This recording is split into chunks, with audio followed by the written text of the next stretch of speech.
So what are some of the lessons you've learned about leading during a crisis? Yeah, so I think the first, I mean, gosh, I'm learning every day, but and the interesting thing is there is no roadmap, right? And in most organizations, there's typically a roadmap that says, okay, you're going to land here, or you're going to land there, or there or thereabouts within a few years, or whatever your time frame is. And with COVID, nobody really knows what the landscape is. I mean, this morning here in London, we're hearing, some pretty stark news about the second wave and, the implications of that second wave. And a lot of organizations are on their knees, the retail sector, the airline sector, et cetera. They're really sort of caught in the headlights, and thinking, how am I going to respond to this other than try and rationalize on my costs? So I think that shock, that sense of the unknown is a huge learning, because most organizations are structured in a way that they have forecasts, they have plans, they have, something that they can go back to their shareholders with and say, hey, look, this is where I will be in a quarter, in 2 quarters, in 3 quarters. Whether they get there or not is a different thing. That's all operational. But here, it's very difficult to predict where we are with COVID and how the world is going to change. And 6 months ago, people were talking about the new norm. They didn't know what the new norm was. And each individual person that you spoke to would have a different perspective of what that new norm would be. And we're starting to see some of the characteristics of the future way of working, but by no means is that book written yet, And so I think that is one big learning, that there is this unknown unknowns, and we have to navigate our way through it. The one thing I can say, and I feel confident, is that we will overcome it in some way, shape, or form, and we will return to some form of normality, which might include us living side by side with some of this, the pandemic, or it might mean something else. Nobody really knows.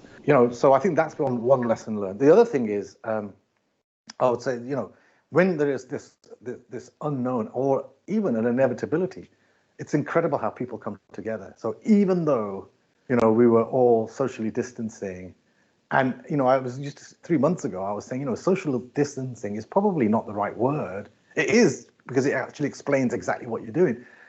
But in reality, I'm even closer to my community and my employees, et cetera, than I ever have been. Last year, before the pandemic, I was flying around meeting the various chapters around the world. And I think I racked up something like 400,000+ miles, traveling around the world. This year, I've done 0. But I've been to virtually every single country. I've been to Brazil, virtually, but in one day I can visit 3 countries, 3 different chapters, even more, and speak and communicate. Everyone's kind of used to that environment. So it's made me actually closer. I know more people at PMI now, even though I haven't seen them all year, than I did the whole of last year. It's so I think that's another incredible learning. And the third thing I'd say is that whilst people might mean well and want to continue with their work, we are living in anxious times. And I think empathy plays a really big part now.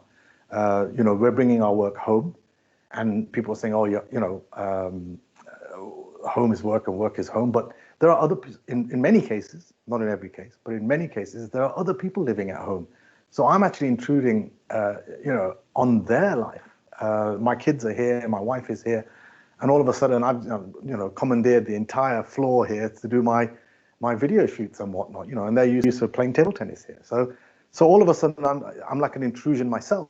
Not only am I, and I have to be conscious not just of my employees, but also the people that are around them as well. So that empathy extends beyond just the employees. So there are 3, big lessons that I've learned as we navigate through, a dramatic change for the institute and for the world, for that matter.